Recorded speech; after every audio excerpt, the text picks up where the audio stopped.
We were looking at what I call Pigsty, and we start with a song. Ekondo ebukfio anamapa.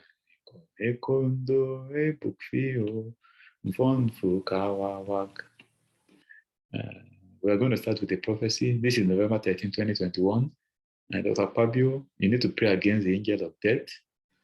A member of the royal family who is also regarded as someone that is very cruel, will be involved in an unusual marriage relationship, which is not like a traditional marriage. But let's go on to look at today's message, which is pigsty, which is really in a very dirty place where pigs are kept. And this is actually the story of the prodigal.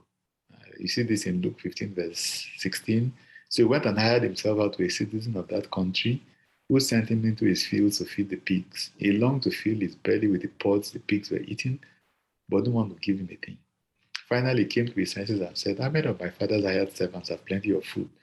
But there I am, starving to death. Of course, you know the story of the prodigal son. He wanted his inheritance even before the father had died. Then he went and squandered his riches, living the life of sin, excess, and then eventually fell into poverty, which is really what sin does. It might look very beautiful, very tempting, very nice at the beginning, but eventually it results in death. The scripture is very clear. The wages of sin is death. But the beautiful thing is God is always waiting with his arms open. And this is what actually happened with the prodigal son. The father was always on the lookout. He knew the son was going to return home. And that was why he was the first to see him. Luke 15, verse 20. But when he was still a great way off, his father saw him and had compassion and ran and fell on his neck and kissed him.